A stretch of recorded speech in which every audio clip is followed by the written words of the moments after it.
청중들의 찬양 가운데 함께 하신 하나님, 오늘 우리들의 모임 가운데 주가 되어 주셔서 거부할 수 없는, 피할 수 없는 하나님의 그 은혜와 사랑을 또 누리는 우리 심령에, 우리의 삶에 하나님의 나라가 임하게 되는 놀라운 그런 예배 시간 되게 해주십시오.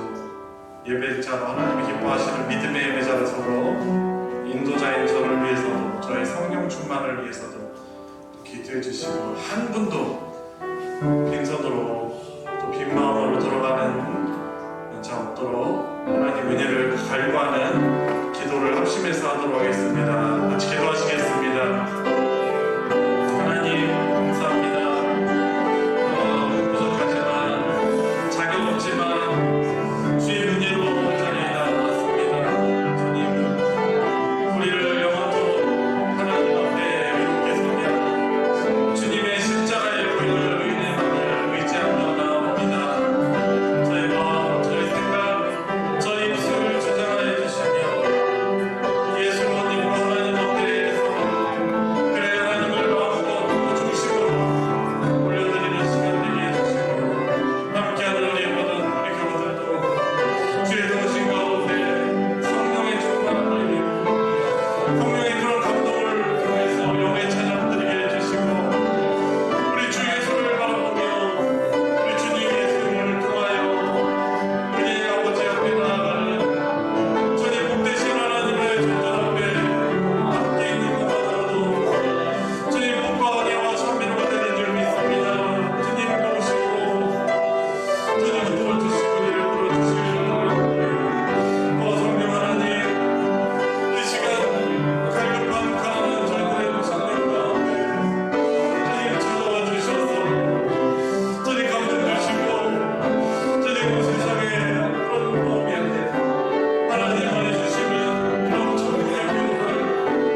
독생자, 세상 그 어떤과 비교할 수 없는 소중한 주님의 몸을 나 대신 죄값을 받게 하셨습니까? 그 은혜 감사한 기도 함께 드리며, 주님 그 은혜를 알고 감사한다면 주님, 우리 주님께 기쁨으로 즐거운 마음으로 순종하며 살게 해주시옵소서. 또 특별히 오늘부터 정말로 성경 공부 시작하는데 진리의 또 하나님 나라의 그 영원한 바른 세계관을 주님 우리들이 모두 확고히 정하고 그 하나님 나라의 세계관으로 하나님 기쁘시게 하는 그런 삶을 살아가게 해주십시오. 그 은혜를 입는 시간 되게 해주십시오. 우리 같이 합심해서 기도하도록 하겠습니다. 기도하시겠습니다.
사랑과 은혜가 충만하신 하나님, 지난 3일도 주님의 사랑과 은혜 가운데 살게 하시고 이 시간 세상 가운데 있지 아니하고 주님을 예배하는 자리에 불러주심을 감사드립니다. 입으로는 하나님의 뜻을 따라 산다고 하면서도 육신은 세상의 편안함과 편리함에 빠져 주님과의 관계를 멀어지게 합니다. 이 시간 주님의 뜻이 아닌 우리의 의만을 드러내고 살아온 시간들을 돌아보고 회개하여 온전히 하나님 말을 바라보는 믿음의 자녀들이 될 수 있도록 인도하여 주시옵소서. 특별히 지난주에 이단대책 세미나를 통하여 갈수록 금해해지는 이단들의 속임수에 빠지지 않도록 각자의 믿음을 점검하는 시간이 있었습니다. 저희들 말씀과 기도로 깨어 준비하는 삶으로 더욱 말씀 안에서 살게 하시어 모든 일에 분별력 있게 판단하여 주님의 인도하심을 따라 살아가도록 은혜 내려 주시옵소서. 오늘부터 종말론에 대하여 공부합니다. 배움을 통해 종말론에 대한 바른 이해와 분별력 있는 믿음 생활로 온전한 신앙생활을 할 수 있도록 은혜 내려 주시옵소서. 말씀을 통해 저희들 양육하시는 목사님 기억하시고 영육간에 강건하게 하시오며 주시는 말씀 통하여 듣는 저희들 깨달아 삶에 적용하는 믿음의 자녀들이 될 수 있도록 축복하여 주시옵소서. 감사드리며 사랑 많으신 예수님의 이름으로 기도드립니다. 아멘.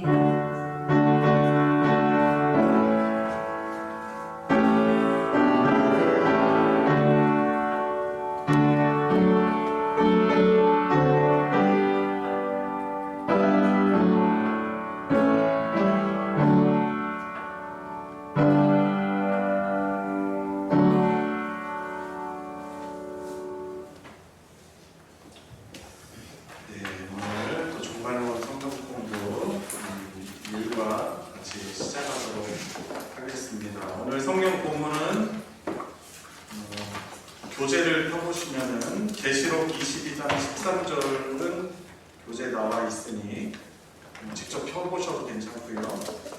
창세기 1장 1절을 먼저 읽고 그리고 요한계시록 22장 13절도 같이 읽어보도록 하겠습니다. 다 찾으셨죠?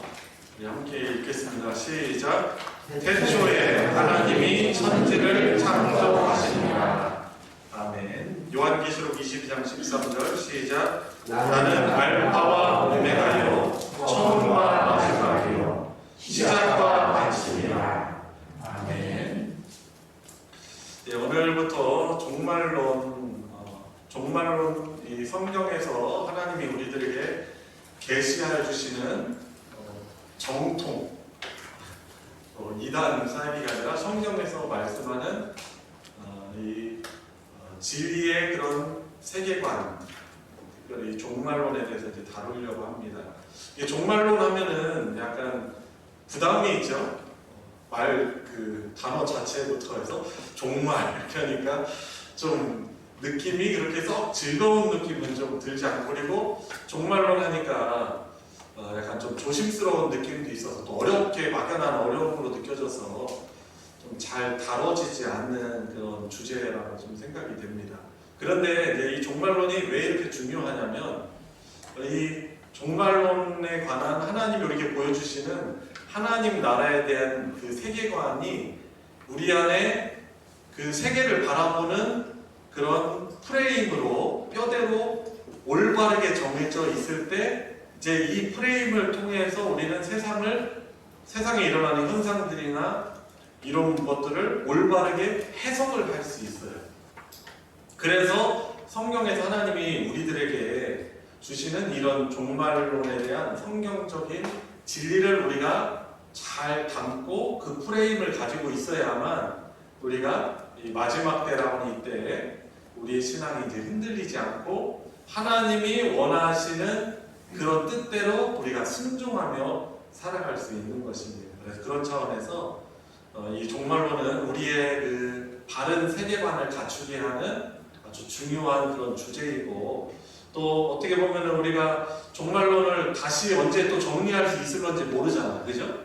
우리 인생 살아가면서 종말론에 대해서 한번 이렇게 집중해서 정리를 해볼 수 있을까 생각할 때 되게 중요한 그런 자리에 우리가 앉아있다, 그런 감사한 마음을 가질 수 있는 것입니다. 그래서 오늘부터 이렇게 공부하는 종말론 관해서 우리가 잘 내재화시켜서 하나님이 또 우리에게 요구하시는 그런 다른 세계관을 갖기를 원합니다. 여는 이야기 보시면 이런 질문이 있네요. 오늘부터 종말론에 대해서 시작을 하는데, 종말에 대해서 공부한 후 내 신앙생활이 이렇게 변화되었으면 좋겠다는 기대가 있으면 말해보라라고 했는데 어떤 바람이 있습니까? 근데 이미 제가 조금 서론을 말할 때 다 이미 말씀을 드려서 그래도 여러분들 기대하시는 바가 있으니까 참여하셨을 것 아니겠습니까? 어떤 기대와 좀 바람이 있으신 것 같아요? 두 분 정도만 말씀해 주셨으면 좋겠습니다.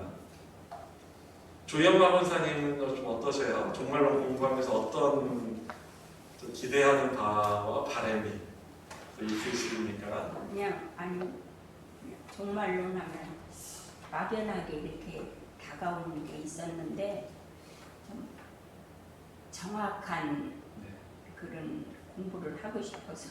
네네. 그런 정확하게 종말론을 성경적으로 정립하려고 오셨고, 아마 다른 분들도 그런 생각을 다 가지고 공감하시려고 생각을 하는데, 한 분만 더 어떤 기대를 가지고 오신 것 같으세요? 이하 동문이시죠? 표정들이 다 그러시고 갑자기 또 아래를 이렇게 더 쳐다보시는 것 같습니다. 예, 눈 맞으실까봐 더 넘어가도록 하겠습니다.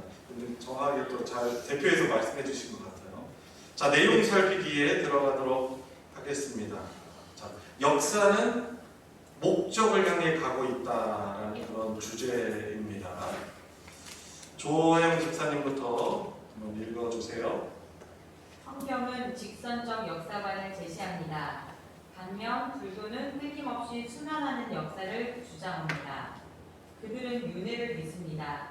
사람이 죽으면 끝나는 것이 아니라 다음 생애가 또 기다리고 있다. 다음 생에서는 다시 사람으로 태어나기도 하고 짐승으로 태어나기도 한다. 수천 수만 번 태어났다 죽고 다시 태어났다가 죽기를 반복한다고 합니다. 그러나 기독교는 직선적 역사관을 가지고 있습니다. 시간은 돌고 도는 것이 아닙니다. 하나님이 천지를 창조하실 때 시작된 인류 역사는 하나님이 마감하시는 때를 향하여 흘러갑니다. 그렇게 시간이 흘러가다가 예수님이 다시 오시는 날 역사가 끝날 것입니다. 네, 성경은 직선적 세계관이에요. 시작점이 있고 마지막 종착점이 있어요. 근데 불교에서는 바로 순환적 역사관을 가지고 있죠. 그래서 계속 돈다는 거예요. 뭘로 태어나기도 하고 이것으로 메뚜기로 태어나기도 하고 그리고 원숭이 또 사람으로 태어나기도 한답니다. 우리 동물을 또 짐승을 곤충을 잘 안 죽이려고 하잖아요. 정상적으로라면. 근데 왜 그래요? 우리 같은 경우는 하나님이 주신 자연이기 때문에 소중한 생명이기 때문에 안 죽이잖아요. 그죠? 근데 똑같이 불교적 세계관에 사로잡혀 있는 사람도 안 죽이는 현상은 같아요. 근데 안 죽이는 이유가 달라요. 왜 그럴까요? 그죠? 죽이고 살생을 하면은 다음에 더 안 좋은 삶으로 태어나기 때문에 그래요. 그러니까 해석도 다르죠. 이 프레임이 다른 거예요. 이 세계관이 엄청나게 다른 거죠. 그죠?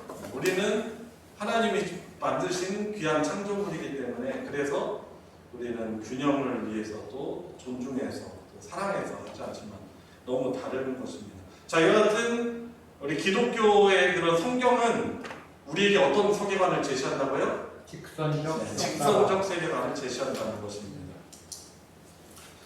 예, 한 번 더 2번 읽어주세요. 성경은 목적이 있는 역사관을 제시합니다. 성경은 하나님께서 분명한 뜻을 가지고 역사를 이끌어 가신다고 말씀합니다. 반면 무신론자들은 역사를 단지 의미 없는 것 같은 사건들의 연속일 뿐이라고 생각합니다. 역사는 의미가 없고 어떤 특정한 목표를 향해서 움직이지 않는다. 그저 아무 목적 없이 이 사람 저 사람이 태어나고 의미 없이 이런 일 저런 사건이 일어난다. 역사가 어디로 흘러가는지도 모른다. 목적이나 의미를 찾을 수 없다고 말합니다. 그러나 기독교는 목적이 있는 역사관을 가지고 있습니다. 하나님은 역사 속에서 당신의 목적을 이룰 능력을 가지고 계시며 실제로 그 목적을 이루십니다. 어떤 사람도 목적 없이 우주 한복판에 던져진 존재가 아닙니다. 하나님은 분명한 목적을 가지고 이 세상에 보내셨기 때문입니다. 의미 없어 보이는 시간과 사건들도 하나님의 목적을 이루는데 사용됩니다. 하나님은 이 세상에 일어나는 크고 작은 일들을 통해서 자신의 뜻을 이루어가고 계십니다. 네. 첫 번째는 기독교는 무슨적 역사만 가지고 성경을 제시한다고 했죠? 네, 직선적인 역사관이고 두 번째로는 목적이 있는 역사관을 제시해 준다는 것이죠. 무신론자 하나님이 없고 창조주에 대해서 배제하는 것은 어쩔 수 없는 거예요. 모든 기원을 사고 영어로는 액시던트라고 하죠. 그죠? 우연이라는 것을 기초로 해서 모든 것이 발생하는 것이죠. 그러다 보니까 어떤 목적이 있어서 역사가 진행이 되는 것이 아니라 그냥 모든 일들은 다 사고예요. 사고. 설계자도 없고 계획자도 없고 다스리는 자도 없고 그냥 사고의 연속인 것이죠. 근데 기독교는 성경은 어떤 역사관을 제시한다고요?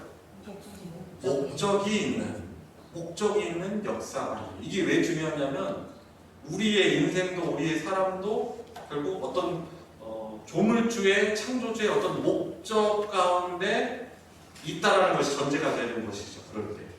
그래서 두 번째로는 성경은 목적이 있는 역사관을 제시한다는 것이죠.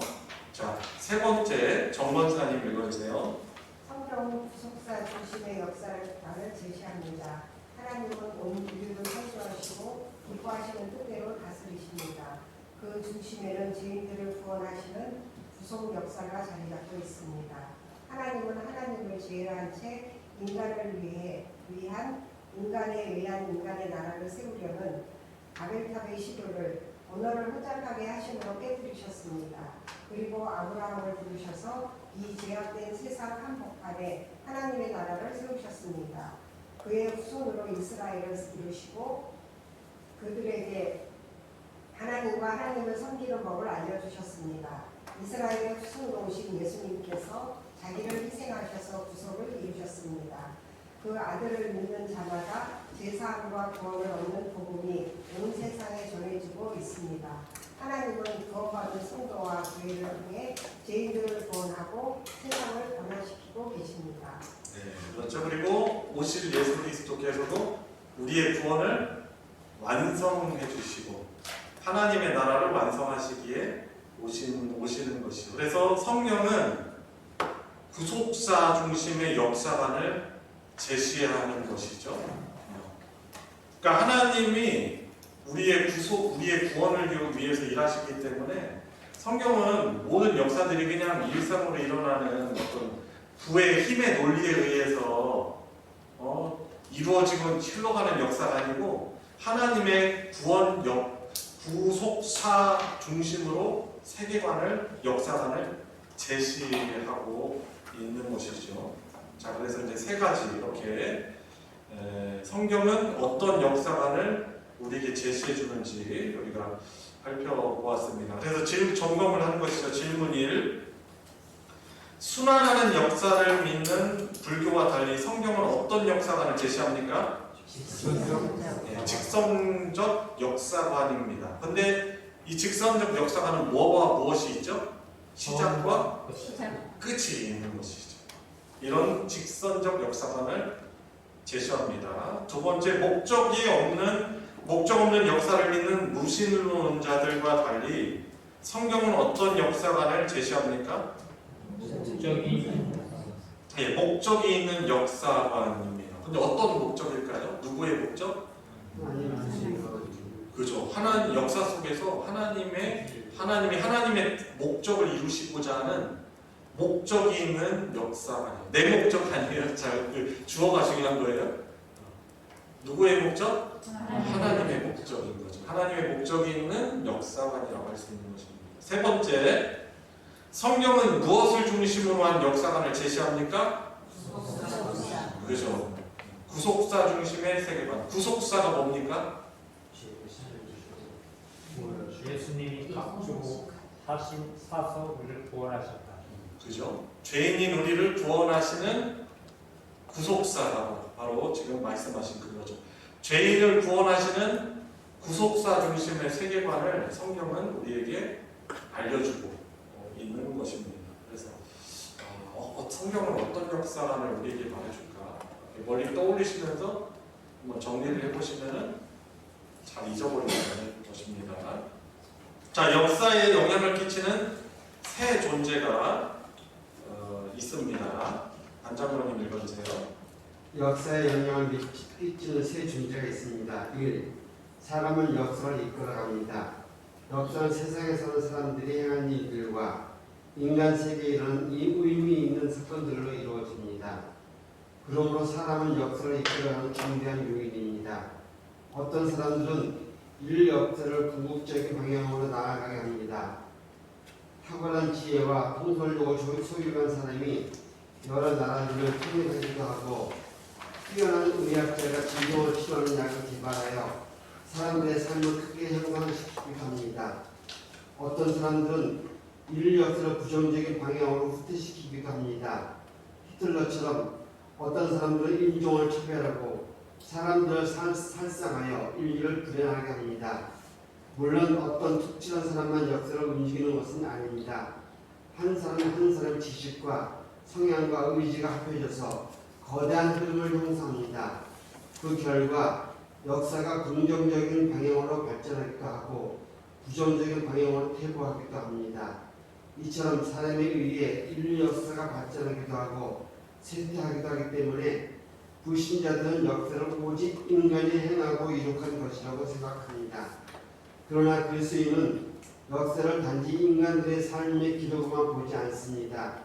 인간과 인간 세계에 영향을 끼치는 또 다른 인격적인 존재들이 있음을 알기 때문입니다. 그 하나는 하나님이시고 또 하나는 마귀입니다. 그러므로 우리가 역사를 바라보는 시각은 하나님과 마귀의 존재를 인정하지 않는 불신자들의 견해와 다를 수밖에 없습니다.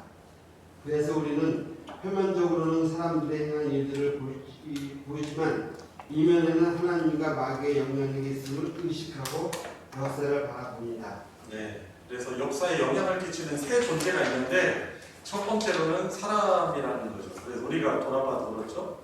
보면 인류 역사에 긍정적인 역할을 끼쳤던 사람들도 있어요. 뭐 누군가는 수레바퀴를 처음 개발했겠죠. 엄청난 문화의 혁명을 일으켰을 거예요. 스마트폰을 발명한 사람도 있어요. 우리의 삶을 정말 많이 바꿨죠. 그죠? 중국 우한에서 코로나 바이러스를 연구하다가 어떻게 이제 그것이 전염이 되기 시작했어요. 우리 인류 역사에 크나큰 영향을 미쳤고 히틀러도 부정적인 역할을 미쳤고요. 그죠? 그래서 이 역사에 영향을 끼치는 이 세 존재 가운데 이 사람을 첫 번째로 꼽을 수 있는 것이죠. 자, 그러면 두 번째 역사에 영향을 미치는 두 번째 존재는 누구일까요? 박 장로님께서 읽어주세요. 마귀가 역사에 영향을 끼칩니다.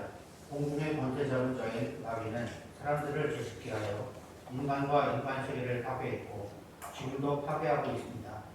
마귀 때문에 인간 역사는 죄악과 부패와 전쟁으로 얼룩져 있으며 바람직하지 못한 방향으로 진행되고 있습니다.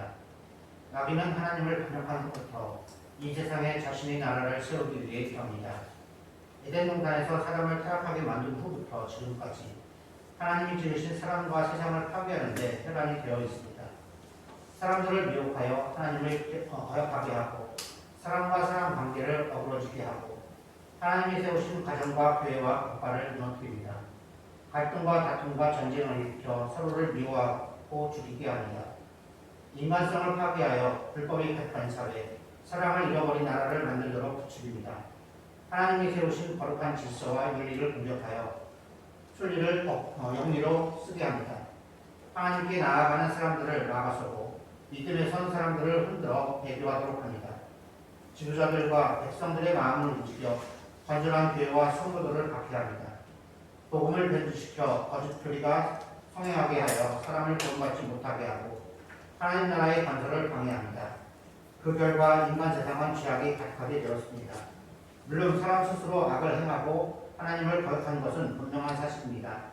그러나 죄를 짓고 하나님이 세우신 세상을 파괴하는 사람의 활동 배후에는 악한 영이 있습니다. 네, 역사에 영향을 끼치는 두 번째 문제는 사탄, 바로 악한 영이라고 할 수 있죠.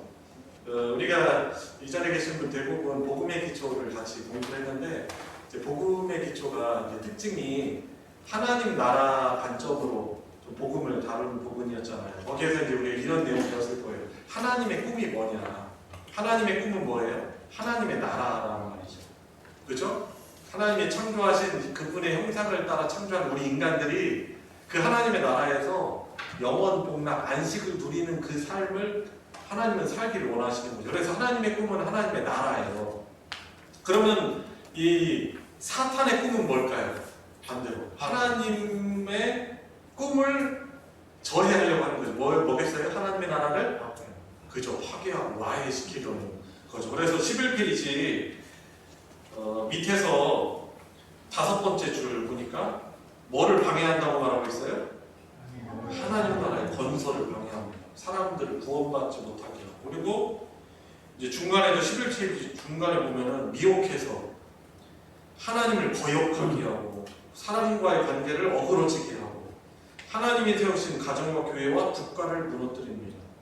이 교회를 무너뜨리고 가정을 무너뜨리는 게 우리 며칠 전에 같이 우리가 함께 들었던 이단들의 그런 이단을 통해서 역사하는 사단의 영이죠.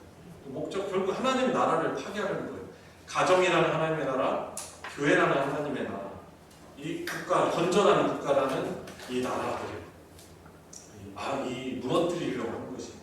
그래서 이 활동 모든 배후에는 사람이 거기에서 행동을 하지만은 그 배후에는 악한 영이 있다. 바로 누구? 마귀가 역사에 영향을 끼친다는 사실을 우리는 기억해야 하는 것입니다. 세 번째로 성직사님께서 읽어주세요. 하나님께서 역사를 주관하십니다. 살아계신 하나님께서 인류의 지대한 관심을 가지고 계시며 인류 역사에 개입하십니다. 하나님은 당신이 기뻐하시는 뜻대로 사람들의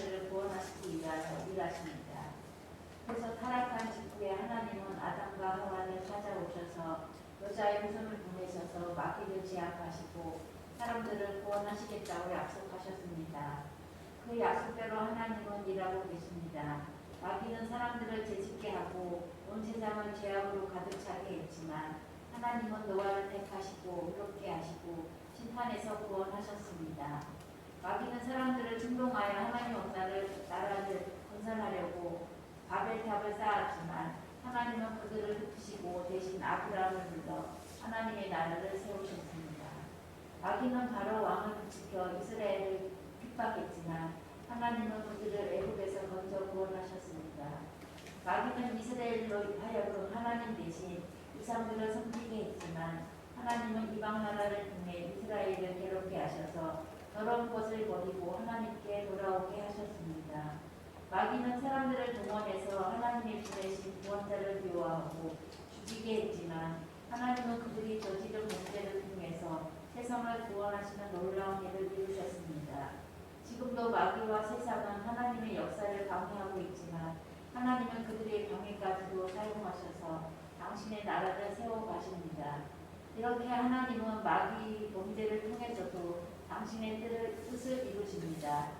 마귀의 활동조차도 하나님의 손 안에서 일어나는 것임을 우리는 잊지 말아야 합니다. 네, 역사에 영향을 끼치는 중요하지 않아서 세 번째 말하고 있는 것이 아니고 결국에 하나님께서 이 주관하고 계심을 이제 말하려고 하고 있는 그런 의도라고 이제 생각이 됩니다. 그래서 역사를 주관하시는데 어떤 사람들은 하나님의 존재를 완전 부정, 신의 존재를 완전 부정하는 무신론자들이 있고, 그리고 어떤 무신론자들이 있냐면 하나님의 창조는 믿지만은 하나님이 다스린다는 것을 안 믿는 그런 무신론자들이 있어요. 어떤 실제적 무신론자들이라고 할 수 있죠. 그래서 지금 인류의 역사들은 어떻게 흘러가냐? 창조만 하나님이 해놓고, 그리고 하나님이 그냥 더 이상 개입하지 않는다는 것이죠. 그래서 약육강식의 어떤 이런 현상들, 전쟁들, 하나님이 과연 살아계시고 주관하신다면 어떻게 이런 일들이 일어날 수 있는가라고 하면서 하나님의 그런 다스림은 부정을 하는 것이죠. 근데 이제 오늘 본문 이렇게 말하는 거죠. 하나님은 지금도 마귀와 세상은 하나님의 역사를 방해하지만 하나님은 그들의 방해까지도 사용하셔서 당신의 나라를 세워가신다는 거죠. 이 하나님의 꿈은 절대로 포기되어지지 않는 것이죠. 그리고 마지막 부분입니다. 하나님은 마귀의 범죄를 통해서도 당신의 뜻을 이루신다는 거죠. 하나님의 목적이 뭐라고? 꿈이 하나님의 나라를 세워가시는 거죠. 그래서 마귀의 활동조차도 하나님의 손 안에서 일어나는 것임을 우리는 잊지 말아야 한다는 것이죠. 근거 구절들이 욥기 그리고 그 밖에도 많이 있는 것입니다. 자, 질문 네 번째. 역사에 영향을 끼치는 새 존재는 누구입니까? 그죠. 사람, 마귀, 하나님. 이렇게 새 존재입니다. 질문 5. 마귀의 활동은 누구의 손 안에서 일어나는 것입니까? 그렇죠. 하나님의 그런 손. 이 손의 안에서 있다는 게 뭐예요? 하나님의 다스림, 선한 다스림 안에 일어나는 것이다라는 것이죠. 그래서 우리는 이제 이런 사실을 우리가 알고 있어야 하는 것입니다. 자, 하나님은 역사의 주인이시다라는 거죠. 오늘 과의 이제 중요한 주제입니다. 자, 1번 유집사님께서 읽어주세요. 하나님은 역사의 주인이십니다. 주님은 나는 알파와 오메가요, 처음과 마지막이요, 시작과 마침이라고 하십니다. 알파는 헬러어의 첫 글자이고 오메가는 마지막 글자입니다. 하나님은 역사의 처음과 마지막이며 시작과 마침입니다. 하나님께서 시간과 공간을 만드시고 그 안에 인류를 창조하셔서 역사를 시작하셨습니다. 태초에 하나님이 천지를 창조하십니다. 그리고 예수님이 다시 오실 때 역사를 끝내실 것입니다. 그들이 인자가 구름을 타고 능력과 큰 영광으로 오는 것을 보리라. 역사의 시작과 끝만 아닙니다. 역사의 과정에서 일어나는 모든 일들을 주관하시고 이끄셔서 당신의 뜻을 이루어 가십니다. 물론 많은 사람들이 나타나서 많은 일들을 합니다. 영웅들이 일어나 난세를 평정하기도 하고 나라를 세우기도 합니다. 큰 운동이 일어나 세상이 큰 변화를 겪기도 합니다. 전쟁이 일어나 수많은 사람들이 불행과 죽음을 당하기도 합니다. 때로는 권세가들이 교회에 심각한 박해를 가하기도 합니다. 그러나 하나님은 이 모든 사람들과 모든 일들을 통하여 당신의 뜻을 이루어 가십니다. 네. 오늘 이제 요한계시록 22장 13절 말씀드린 나는 알파요 오메가라고 말하는데 이제 헬라어도 알파벳이 있어요. 그래서 우리 영어 알파벳은 A, B, C, D 이렇게 되잖아요. 근데 그 헬라어는 성경 신약성 기록된 그리스어, 그러니까 헬라어는 알파, 델타, 감마 뭐 이런 식으로 이렇게 하다가 마지막에 뭐예요? 오메가로 해서 끝내요. 그래서 알파의 오메가라는 것은 처음과 나중이다라는 그런 의미를 가지고 있는 것이죠. 그래서 요한계시록 22장 13절에 나는 알파요 오메가요, 알파와 오메가요, 처음과 마지막이요, 강조가 되고 있죠. 시작과 마침이라고 말씀하시고 있는 것입니다. 이 말은 어떤 말씀이세요? 하나님이 역사의 주인이시다, 처음이자 마지막이시다라고 하는 것이죠. 자, 그래서 하나님은 역사의 주인이시다라는 것. 자, 두 번째 이순옥 집사님 읽어주세요. 하나님은 어떤 방해가 있어도 당신의 뜻하신 일을 반드시 이루십니다. 하나님은 온 나라를 상으로 가득하게 만든 아합 왕을 심판하시겠다고 선언하셨습니다. 아합은 불길한 마음이 들어 왕복 대신 군복을 입고 전장에 들어갔지만 아람 군인 한 사람이 무심코 쏜 화살에 맞아 죽었습니다. 조심하고 변장도 했지만 그는 하나님의 심판의 화살에 벗어나지 못했습니다. 어떤 방해가 있어도 하나님은 당신의 뜻하신 바를 이루십니다. 하나님은 심판만 아니라 사람을 구원하시는 일도 반드시 이루십니다. 하나님은 죄인들을 구원하시려고 자기 아들을 보내셨습니다. 마귀는 죄인들을 통해 구원 역사를 막으려고 발악했습니다. 마귀는 죄인들의 연약함, 비겁함, 이기심, 음모와 술수, 정치적 결탁, 배신 등 죄악을 지키고 동원해서 하나님의 아들을 사용시키는 데 성공했습니다. 그러나 마귀와 죄인들이 저지른 인류 역사상 최악의 범죄를 통해서 하나님은 죄인을 구원하시는 가장 위대한 일을 이루셨습니다. 네, 그래서 이 두 번째는 어떤 게 주제예요? 하나님은 어떤 방해가 있어도 당신이 뜻하신 일을 반드시 이루신다라는 거예요. 그래서 이제 아합 왕의 예를 들었어요. 열왕기상에 나오는 아합 왕이 아람 군사와 아람 군대와 싸우려고 나가려고 하다가 이제 좀 뭔가 이렇게 깨림직한 거예요. 그래가지고 어떻게 하냐면 자기 왕복을 입지 않고 이제 왕이 입고 나가는 군복 안 입고 병사들이 입는 군복을 입었어요. 그런데 우연히 아람 군사가 쏜 화살에 결국에 아합 왕이 그것에 맞고 치명상을 입어서 그 전쟁터에서 많은 피를 흘리면서 죽습니다. 그러니까 이게 어떻게 성취되냐면 하나님이 이 우상 숭배가 이스라엘에 가득하게 한 아합 왕에 대해서 심판하시겠다라고 말씀을 하셨거든요. 근데 이것을 아무리 피하려고 해도 하나님은 뜻하신 것들을 이루신다는 거예요. 계획하신 걸 이루신다는 거예요. 십자가에서도 어떻게 보면 인류 역사상 가장 최악의 범죄, 창조주를 죽인 그런 사건인데 하나님은 오히려 이것을 어떻게 삼으시죠? 죄인들을 구원하시는 가장 위대한 일을 이루신다는 것이죠. 그래서 마귀는 자기가 승리한 줄 알았는데 죽음을 통해서 이제 패배를 당하게 되는 것이죠. 그래서 어떤 방해가 있어도 당신의 뜻하신 일을 반드시 하나님은 이루십니다. 왜? 그분이 역사의 주인이시기 때문에. 알파와 오메가고 끝 처음과 나중만 되시는 게 아니라 그 과정도 하나님께서 뜻하신 바를 방해가 있어도 이루시기 때문이죠. 그래서 3번 다시 이제 강조됩니다. 이제 마무리하면서 하나님은 역사의 주인이시다라는 것이죠. 영광영절 읽어주세요. 하나님은 역사의 주인이십니다. 우리는 이 진리의 믿음의 눈으로 보아야 하고 확실하게 믿어야 합니다.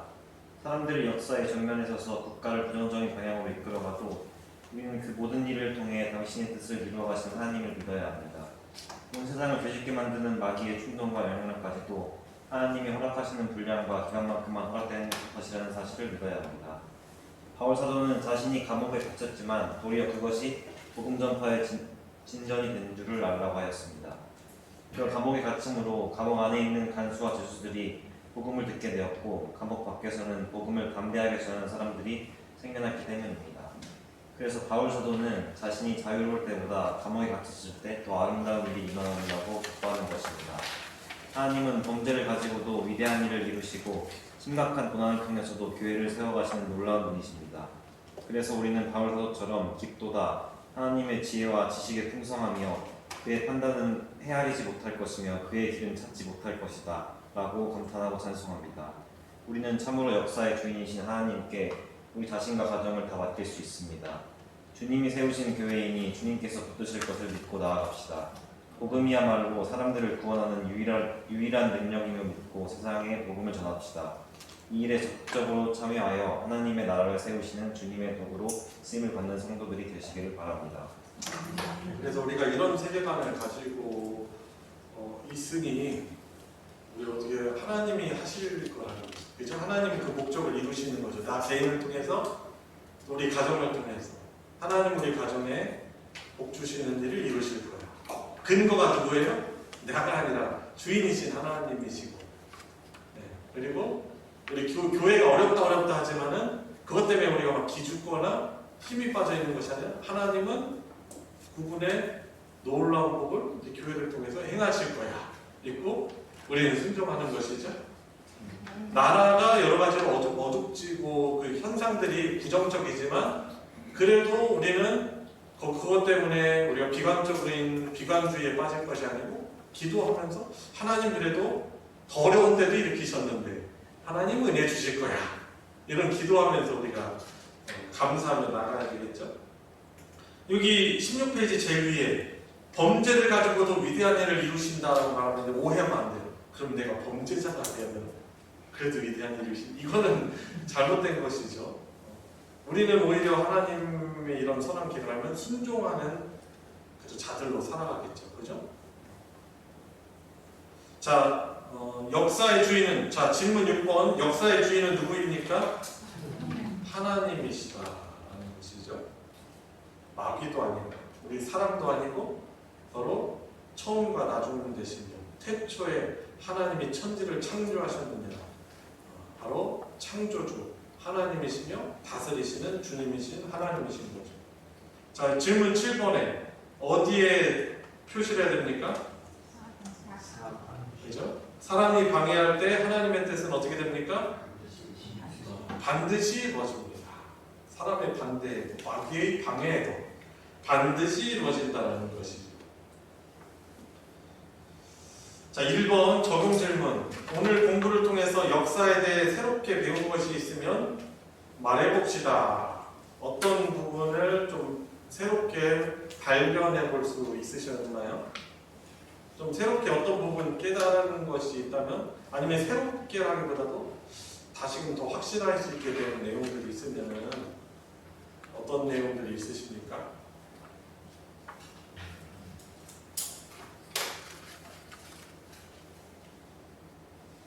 제가 좋아하는 영어 그 표현인데 I am not an accident라는 거죠. 나는 사고로 태어난 사고의 인생이 아니고 사고로 우연 가운데 태어난 인생이 아니라는 거죠. 하나님의 목적 가운데 목적이 이끄는 삶을 살아가고 있는 존재다라는 것을 저는 오늘 공부하면서 다시 한번 확신하게 되었습니다.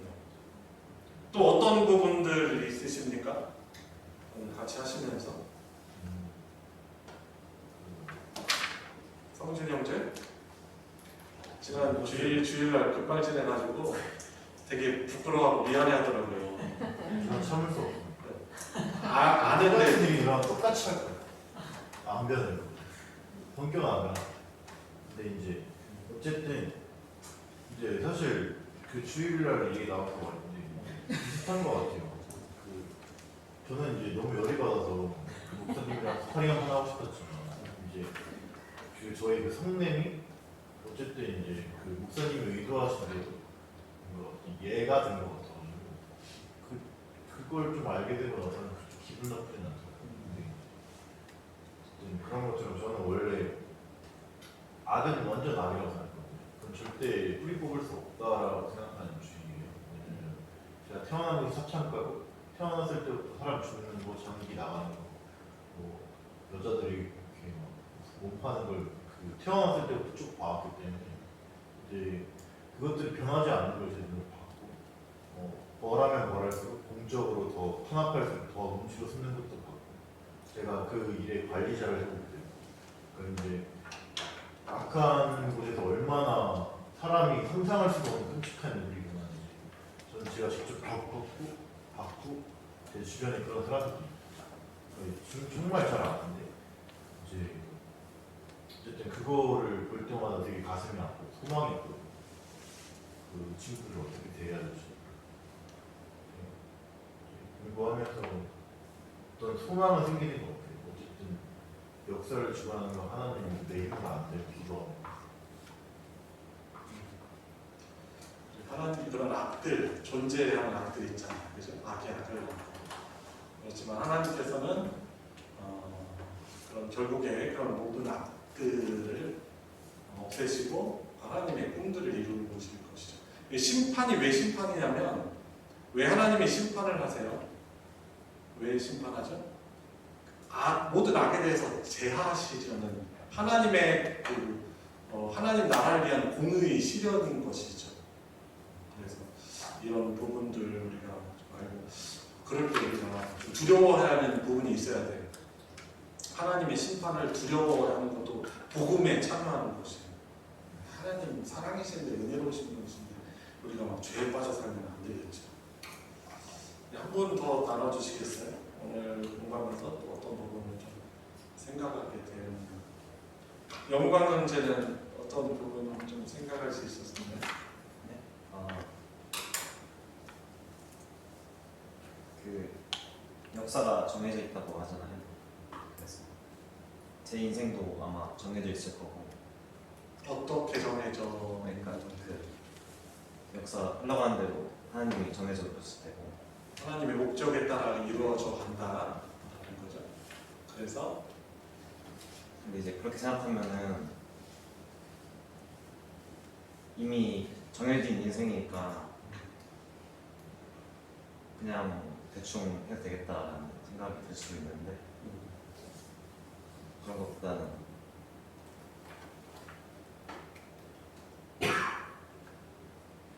하나님이 정해놓으신 대로 하나님이 뜻하시는 대로 순종하며 살아야 됩니다. 어떻게 보면 정해놨다고 하니까 그냥 운명론에 빠져 있을 자칫하면 오해가 될 수 있잖아요. 정해져 있는데 아이고 내 운명 정해져 있는데 즐기며 살아야겠다 이것이 아니고 정해졌다는 의미가 하나님의 그 복된 나라를 이룩하시기 위해서 하나님의 목적을 정하시고 그것을 이루어 가시기 때문에 아마 영광 형제는 그런 의미에서 내가 하나님의 뜻에 순종하며 하나님 뜻에 하나님의 목적에 부합하는 그런 삶을 살아야겠다 이런 의미로 영광 형제가 또 이야기한 것 같습니다. 잘 말씀해 주셔서 감사하고요. 자 2번 역사에 영향을 끼치는 새 존재가 있다는 것을 배웠습니다. 그리스도인은 이것을 할 때 어떻게 살아갈지 말해봅시다. 자 역사에 영향을 끼치는 새 존재가 누구죠? 사람 말을 이것을 할 때 우리가 어떻게 살아가는 게 맞을까요? 역사의 주인이신 하나님의 뜻에 신중하며 하나님의 선하신 계획을 이루는데 동참하는 그런 복을 누리며 살아가야 하는 것이죠. 어떻게 보면 하나님이 아담에게 주셨던 그 세상을 다스리는 권한의 일부를 주신 것도 하나님의 나라를 같이 통치하는 그 영광스러운 일에 동참하도록 그 문화 명령을 주신 것이죠. 땅을 정복하고 땅을 다스리고 그죠? 생육하고 번성하며 이제 불순종함으로 그 복을 왜곡시켜 버린 것이죠. 통치라는 것을 권한을 왜곡시켜서 세상을 오염시키고 자기 눈앞에 있는 이득만을 위해서 이렇게 세상을 망가뜨리며 살아가게 된 것이죠. 그래서 우리는 하나님의 말씀에 순종하며 그 하나님의 계획을 선하신 계획을 이루는데 동참하는 복을 누려야 하는 것이죠. 그리고 또 마귀라는 존재에 생각할 때 어떤 부분 좀 생각해 보실 수 있으셨어요? 마귀의 존재를 특히 마귀는 특히 하나님의 나라를 이렇게 무너뜨리는 그런 뜻을 가지고 있다는 걸 알 때 어떤 것을 좀 생각해 보실 수 있었나요?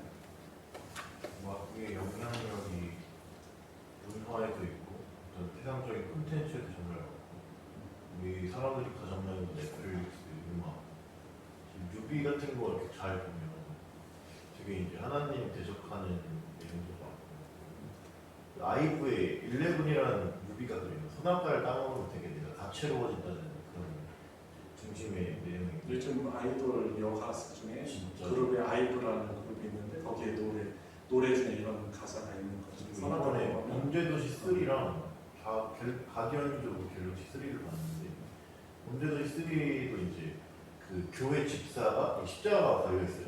교회 집사가 인신매매를 주장하는 그런 이미지로 그런 역할. 근데 이제 그렇게 나오는데 어쨌든 그런 걸 봐도 이제 되게 기독교인들에 대한 굉장히 안 좋은 그 이미지를 연출하고 싶은 의도가 있더라고요. 그 영화 가디언즈 오브 갤럭시 마블 영화도 그 내용이 완전 창조주가 인간을 되게 억압하고 이렇게 빼앗아가고 파괴하는 주제로 묘사돼요. 그런 거 보면 사실 하나님에 대한 어떤 말씀에 확신이 없으면 넘어갈 수 없어요. 그래서 분별력이 정말 있어야 된다는 것도 느꼈고 오늘 말씀 보면서 그 생각을 참 많이 했어요. 오케이, 좋습니다. 까지 좋은 부분 나눴고요. 요즘 반기독교적인 결국 하나님의 나라를 이렇게 와해시키고 오해하게 하는 많은 내용들이 있어요.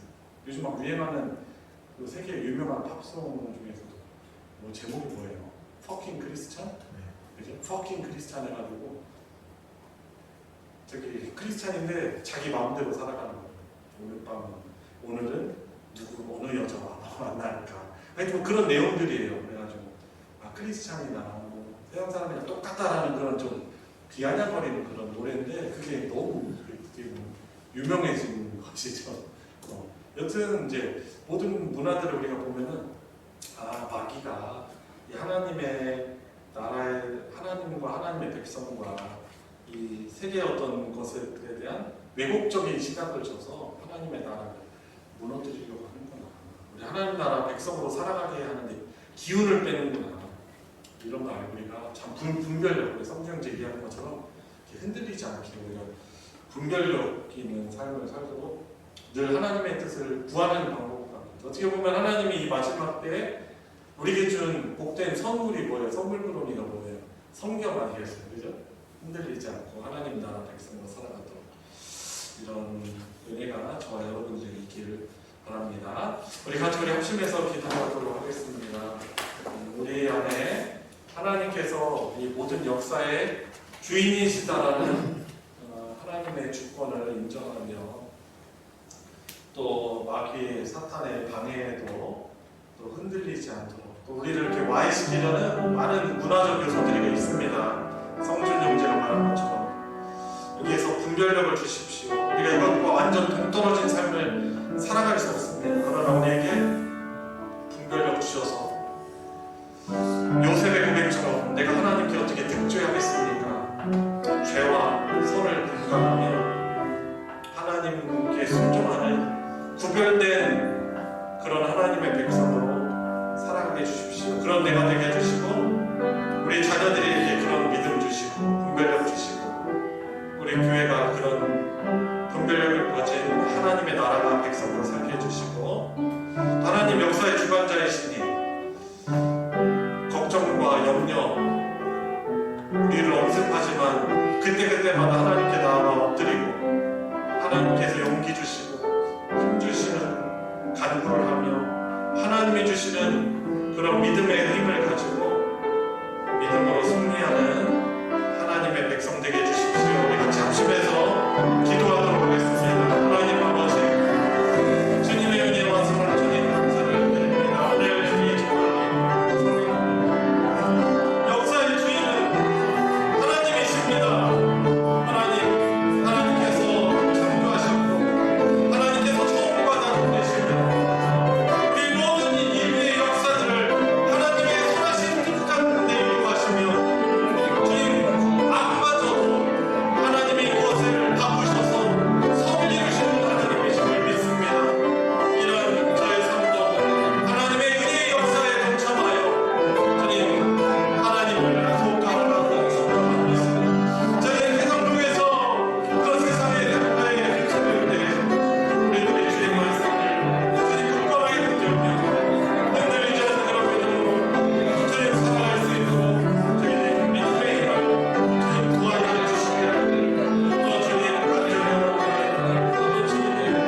개최되고 진행될 수 있도록 하나님 은혜로운 모임 되게 해주십시오.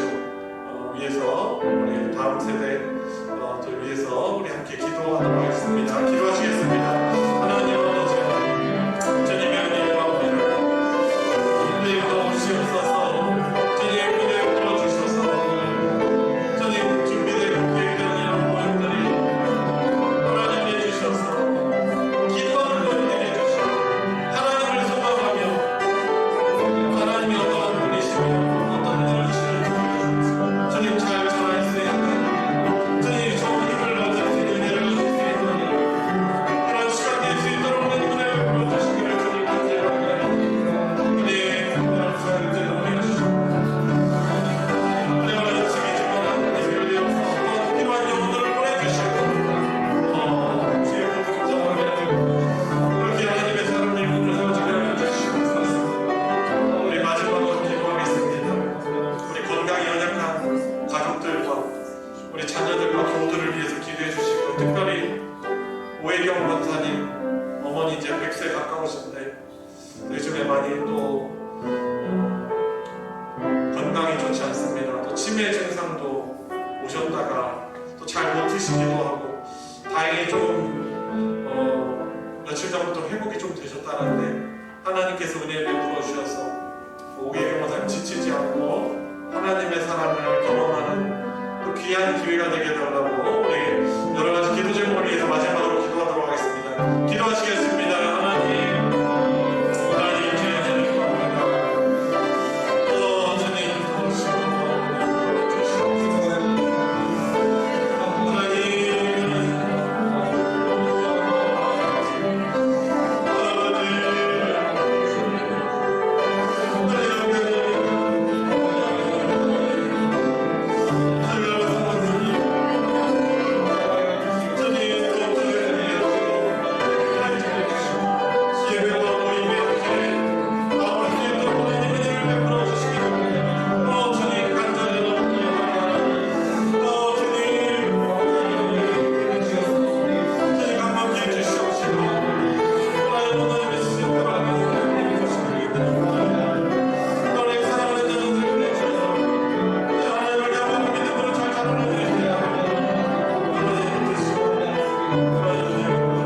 주님 하나님 감사를 드립니다.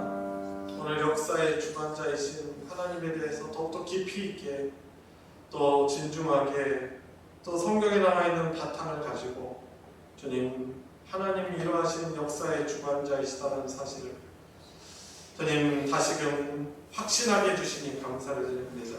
이것이 동떨어진 지식이 아니라 우리 개인의 삶의 영역에도 하나님이 선하신 주권으로 우리를 택하셨고 우리의 마지막도 주님께서 꼭대기 하시고 우리의 또 인생의 과정들도 여러 우여곡절들이 있지만 선하게 우리를 바꿔가실 줄 믿습니다.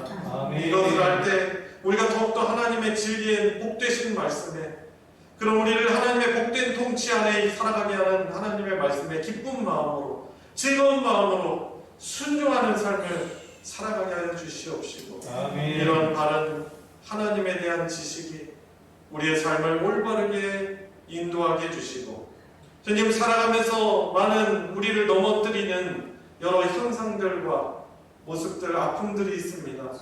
이것들마저 하나님이 선하게 복으로 바꾸시는 줄 알고 낙심하지 않고 주님 앞에 찬양하며 감사하며 기도하며 주님 기뻐하시는 믿음의 삶을 우리 모두가 살아내게 하여 주시옵소서. 주님 정말로 이 성경 공부를 통하여서 우리가 바라는 그 원함대로 성경적인 올바른 성경적인 종말론을 잘 세워가는 은혜가 우리에게 있게 하여 주시옵소서. 우리 주 예수 그리스도의 이름으로 기도드리옵나이다. 아멘. 주기도로 예배 마치겠습니다. 하늘에 계신 우리 아버지여, 이름이 거룩히 여김을 받으시오며 나라가 임하시오며 뜻이 하늘에서 이루어진 것 같이 땅에서도 이루어지이다. 오늘 우리에게 일용할 양식을 주시옵고 우리가 우리에게 죄 지은 자를 사하여 준 것 같이 우리 죄를 사하여 주시옵고 우리를 시험에 들게 하지 마시옵고 다만 안에서 구하시옵소서. 나라와 권세와 영광이 아버지께 영원히 있사옵나이다. 아멘.